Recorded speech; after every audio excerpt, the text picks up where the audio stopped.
आपका प्यारे व्यूअर्स, प्यारे आईटीआई स्टूडेंट्स जो काम सीख रहे हैं फ्रिज ऐसी वॉशिंग मशीन माइक्रोवेव ओवन्स का, उनको स्वागत है हमारे इस यूट्यूब चैनल में।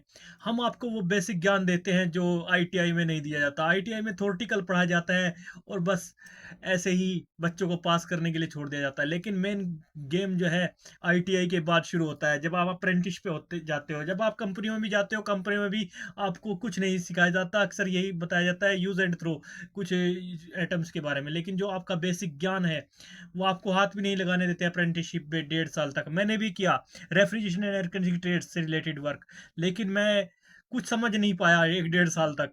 तो उसमें क्या होता है कि आपको मैं जानना बताना चाहता हूँ जिससे आप इसको परफेक्टली सीख पाएंगे, वही कोर्स बता रहा हूँ। आपका चाहे डबल डोर फ्रिज हो चाहे सिंगल डोर फ्रिज हो, उसमें गैस चार्ज करने के लिए आवश्यक टूल्स या सामग्री क्या चाहिए आपको। सबसे पहले तो आजकल तो बहुत ईजी कर दिया है। आपके पास R134A का कैन सिलेंडर होता है, जो आ रहा है आजकल 450 ग्राम का, मार्केट से मिल जाता है। उसको लीजिए। उसके बाद एक सिलेंडर वॉल्व लीजिए उसी साइज की, जो उसमें जो सिलेंडर में परफेक्टली फिट हो सके। 134 एक जो रेफ्रिजरेंट आप लेंगे उसमें वो एक सिलेंडर वॉल्व लीजिए जिसको हैंडल के साथ मिलेगी। हैंडल और उससे गैस बाहर निकालने के लिए भी इसमें कनेक्शन होता है। तो वो लीजिए एक हैंडल टाइप। मैं आपको एक प्रैक्टिकली समझा रहा हूँ दोस्तों। तो उसके बाद एक वेल्डिंग गन यानी ब्रेजिंग गन की आवश्यकता पड़ेगी। ब्रेजिंग गन आप ले लीजिए और साथ में एक पत्ती भी ऐड कर लीजिए उसमें अलग से, ताकि एक पत्ती उसमें ऐड कर लेते हैं, जोड़ लेते हैं, जॉइंट कर लेते हैं। और उस पत्ती को उस गन में जोड़ना ज़रूरी होता है, वेल्ड कर लेना होता है। जब आप पाइप के ऊपर ब्रेजिंग करें, उस पर गैस का प्रेशर डालें, यानी उस पर जो आग या हीट डालेंगे, तब वो अच्छे से आपकी हीटअप होगी, ब्रेजिंग करने में आसानी करेगी। और ब्यूटन गैस सिलेंडर जो है, इसके ऊपर ही वो वाल ये मिल जाएगी आपको, वेल्डिंग गन, ब्रेजिंग गन इसी के साइज की होगी, ब्यूटन सिलेंडर के ऊपर फिट हो जाए तो उसको ले लेना है। और इसी ब्यूटन गैस जो है, ये जो है क्या नाम है, एक ज्वलनशील गैस है जो आपका ये काम करेगी, ब्रेजिंग में सपोर्ट करेगी। उसके बाद आपको चाहिए ब्रेजिंग रोड। चौथे नंबर पर आपको एक ब्रेजिंग रोड चाहिए, नहीं एक दो चार जितने भी आप ले सकते हैं। ब्रेजिंग रोड की आवश्यकता पड़ेगी, जो कॉपर ऑक्साइड का बना होता है। जब आप इसको गर्म करते हैं, हीटअप करते हैं और कॉपर पाइप के ऊपर जब से वेल्डिंग या ब्रेजिंग करते हैं, इसको वेल्डिंग नहीं बोलते, ब्रेजिंग बोलते हैं। कॉपर टू कॉपर जो किया जाता है, कॉपर टू आयरन किया जाता है, ये सब ब्रेजिंग होता है। इसको वैसे हम लोकल भाषा में आपको वेल्डिंग कह सकते हैं। वेल्डिंग का मतलब जोड़ना ही होता है, हम इसे जोड़ देते हैं, तो इसका यूज होता है। तो ये ब्रेजिंग रोड जो है आपकी एक बिल्कुल लंबी होती है और इस तरीके से लोहे की बनी होती है, कॉपर की बनी होती है। और इसका यूज जो है, जो कॉपर या लोहे की पाइप को जोड़ने के लिए हम फ्लैक्स का यूज भी करते हैं। रेफिनेशन लाइन में फ्लैक्स पाउडर होता है तो उसको यूज करते हैं, लेकिन कॉपर टू कॉपर जोड़ने के लिए हम फ्लैक्स का यूज नहीं करते, बस डायरेक्टली ब्रेजिंग रोड से जोड़ देते हैं इसको पिघला के। ये पिघल जाती है। और इसके बाद अब आवश्यकता पड़ती है गेज की। गेज भी जो है हमारी, ये मैनीफोल्ड गेज होती है, लेकिन इसके अंदर जो हमें तो पढ़ा दिया जाता है आईटीआई में मैनीफोल्ड गेज। लेकिन आपको बता देता हूँ कि ये दो टाइप की होती है गेज। एक तो रेड कलर की जो गेज होती है, उससे हम प्रेशर देते हैं। और जो ये बीच वाला होता है, इसको हम कॉमन वाल्व कहते हैं। और जिस गेज का हम यूज़ करते हैं, तो जो है उसको उसको तो पाइप के साथ जॉइंट करके यूज़ करते हैं, और बाकी जोन सी का नहीं यूज़ करते, उसको ऐसे ही खुला छोड़ देते हैं। जैसे अगर हमें प्रेशर देना है तो हम ये रेड कलर की गेज का यूज़ करेंगे और इससे प्रेशर देंगे।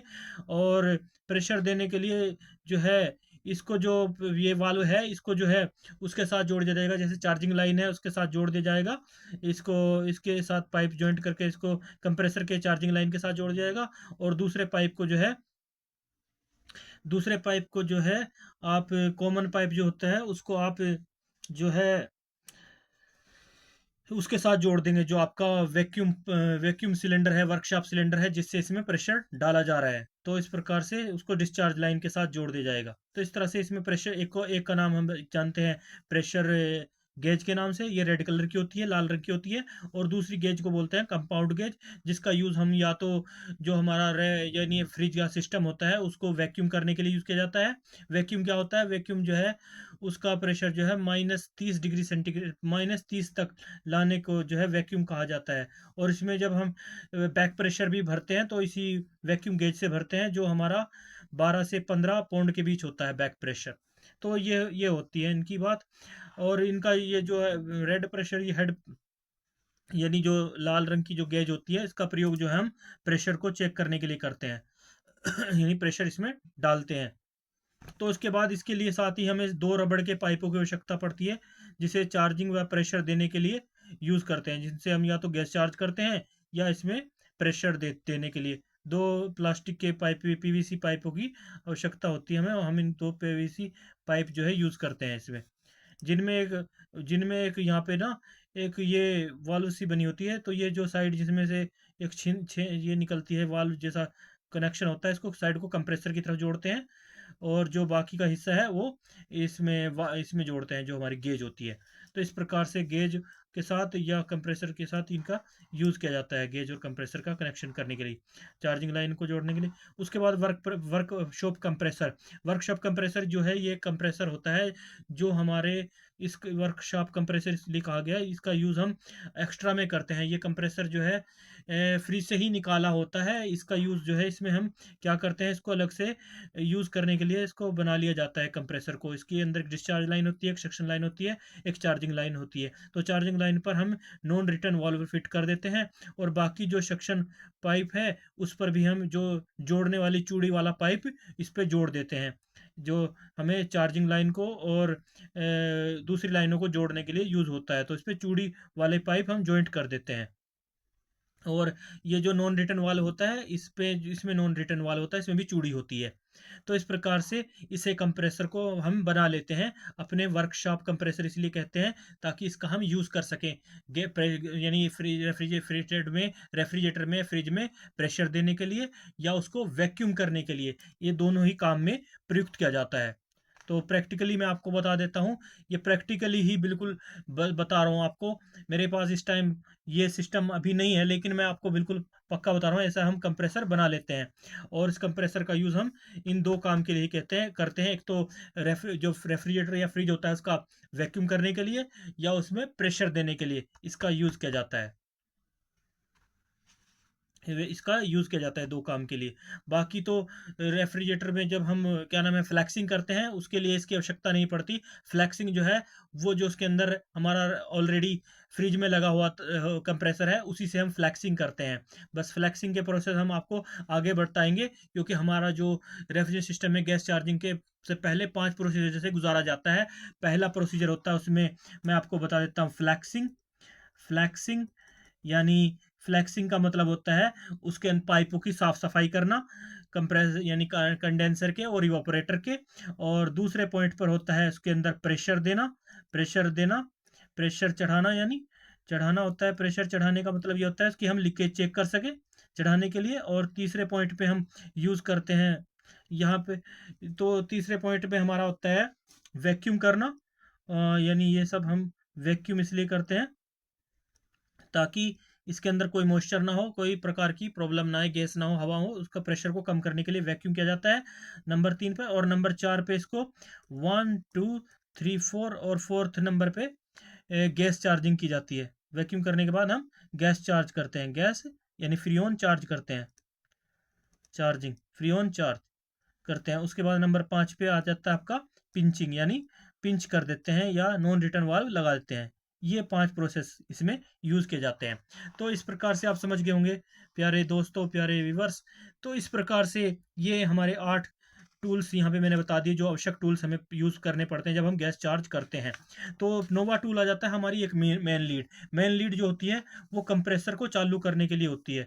चाहे कंप्रेसर आपका वर्कशॉप कंप्रेसर हो, चाहे आपका यानी चाहे आपका मेन कंप्रेसर हो, चाहे आपका वर्कशॉप कंप्रेसर हो, इनको यहाँ से चालू करने के लिए हमें इस मेन लीड की आवश्यकता पड़ती है। एक मेन लीड हम रख लेते हैं अपने साथ में, एक स्विच के साथ, जिसमें पॉजिटिव और नेगेटिव सप्लाई हमें मतलब प्रोवाइड करनी पड़ती है। लेकिन वहाँ पर एक ओवरलोड प्रोटेक्टर होता है, ओवरलोड प्रोटेक्टर में हमारा एक छिद्र होता है, और रिले में 2 छेद होते हैं, छिद्र होते हैं। छिद्र मतलब सुराख। तो जो उनके जहाँ हम अपने जब रेफ्रिजरेटर को यानी इसको देखते हैं कंप्रेसर को, तो कंप्रेसर में भी 3 सुराख होते हैं। जो एक सिंगल वाला होता है ना, उसमें हम सिंगल वाले को लगा देते हैं, ओवरलोड प्रोटेक्टर को। और जो ये 2 छेद वाला होता है, इनको 2 छेदों में जो हमारी वो रिले होती है उसको लगा देते हैं। तो ये ऑटोमेटिक हमारा वो चल जाता है। लेकिन अगर हम चेक करना चाहें तो हम मल्टीमीटर के सहायता से कॉमन रनिंग स्टार्टिंग जो इसके टर्मिनल हैं इनको चेक भी कर सकते हैं। कॉमन रनिंग स्टार्टिंग वो मैं आपको अगली वीडियो में आगे बता दूँगा कि कैसे इनको चेक किया जाता है। अभी मैं सिर्फ़ ये बता रहा हूँ कि जो आप गैस चार्ज करते हैं फ्रिज में तो उस टाइम आपको कौन-कौन से टूल्स की और इनकी आवश्यकता पड़ती है वो बता रहा हूँ आपको। तो 10वें नंबर पर आपको चाहिए एक नया फ़िल्टर रखें। अधिकतर फ़िल्टर बदले जाते हैं, जैसे पिछला फ़िल्टर है जब आप उसमें चार्ज करते हैं गैस, तो पुराने फ़िल्टर को चेंज कर दिया जाता है, उसके स्थान पर नया फ़िल्टर लगा दिया जाता है।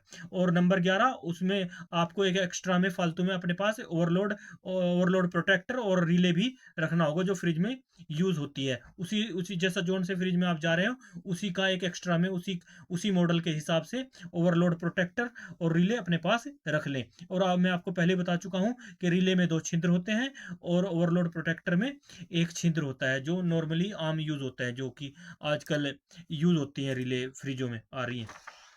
उसके बाद आपके पास एक प्लायर होना होना चाहिए, प्लायर जिससे आप इसको जब आप चार्जिंग मतलब इसमें ब्रेजिंग कर रहे होते हैं तो पकड़ने के लिए आपको प्लास की ज़रूरत पड़ेगी, प्लायर बोलते हैं इसको।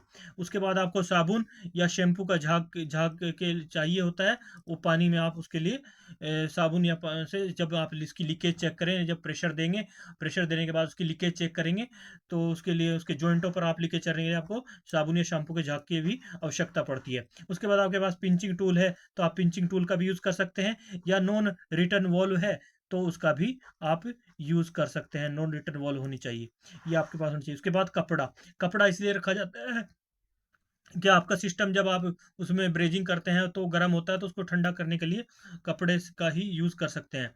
कपड़े से उसको पकड़ने में आसानी रहती है। उसके बाद आपको मल्टीमीटर, मल्टीमीटर का ये है कि अगर आप उसके कॉमन रनिंग स्टार्टिंग पॉइंट भूल गए हैं या उसमें किसी प्रकार की दिक्कत हो रही है, तो उससे चेक करके आप उसमें कनेक्शन कर सकते हैं। माचिस, माचिस का यूज़ जो है आप माचिस या लाइटर का यूज़ आप जो है अपनी ब्रेजिंग रोड को, जो आपका वो ब्यूटेन गैस होती है सिलेंडर को जलाने के लिए यूज़ कर सकते हो। तो ये सब कुछ आपको नॉर्मली चीज़ों की आवश्यकता पड़ेगी जब आप किसी फ्रिज में या एसी में या रेफ्रिजरेटर में गैस चार्ज करते हो, तो नॉर्मली इन चीज़ों की आवश्यकता पड़ती है। लेकिन मैं यहाँ पर आपसे फ्रिज के बारे में बात कर रहा हूँ अभी, एसी की बात हम बाद में करेंगे। तो मिलते हैं आपको नेक्स्ट वीडियो में, तब तक के लिए बाय बाय, जय हिंद।